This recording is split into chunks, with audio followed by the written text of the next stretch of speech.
I want my audience to know we're going to be talking about something that's really important. As spring gets underway, more and more people are probably cleaning up their lawns from the winter and getting everything looking good. So this morning we've got some lawn care tips. Dr. Gopinath, let's start with you. Why are we so obsessed with our lawns? Because lawns is a great space. It's a great place for people to gather. It has a lot of psychological benefits. I'm pretty sure Dr. Cope has more to add about it. Overall, for managing anxiety, this greenness is going to calm us down. And Dr. Cope, I know you have more things to say about those.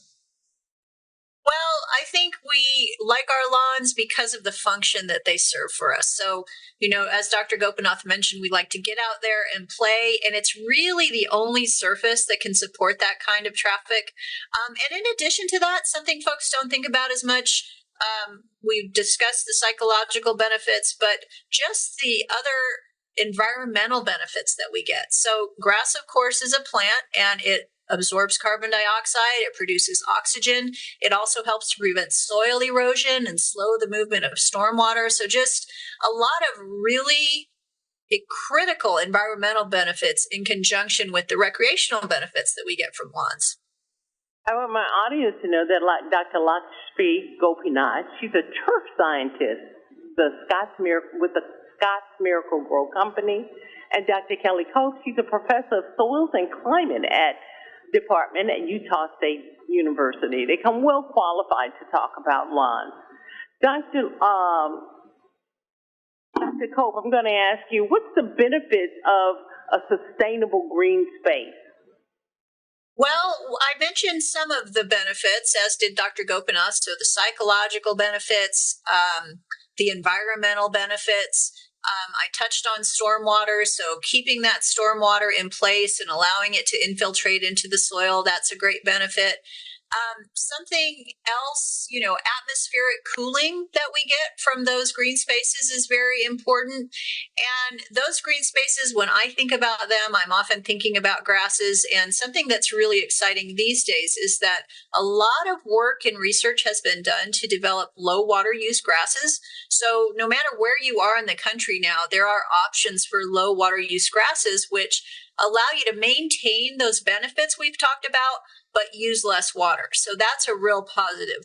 And then lastly, I think I'll just add, kind of continuing with the stormwater idea, if we can slow stormwater down and allow it to infiltrate, it can actually improve our groundwater situation. So we have declining groundwater levels in many parts of the country, and this is a way to help improve that. Dr. Gopinath, would you have any specific advice for the audience, especially in inner cities that are listening, like Dallas?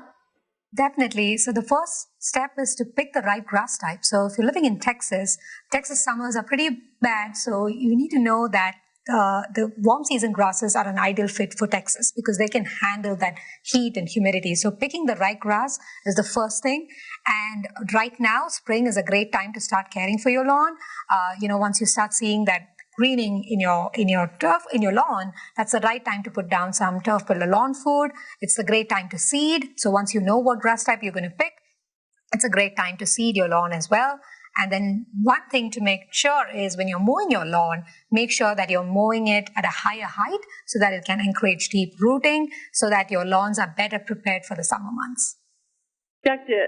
Cope, I'm going to wrap up with you. With all the technology advances that we see in medicine in our daily lives, what advances are you seeing with lawns? Oh, it's such a great question. I'm so happy you asked. So I did mention the newer grasses we have that are lower in water use, but in conjunction with that, there's actually been a lot of advancement in the world of irrigation. So, for example, we now have weather-based irrigation controllers available to us that take your local weather conditions into account when they either allow or disallow irrigation. So that's a terrific advancement. There's been the development of pressure regulating sprinklers now, which is really important because if those aren't operating at the correct pressure, they can't be efficient. So lots of advances technologically, even in the world of turf grass and landscape management. Anything for my audience to go and look at online? As I say, spring is here and people are picking weeds and mowing grass. They need a little help. You can find more information on Scotts.com. Ladies, I want to thank you so very much for the jobs that you do. You have very unique careers, and thank you for stopping by the Valder Beebe Show. I really appreciate it.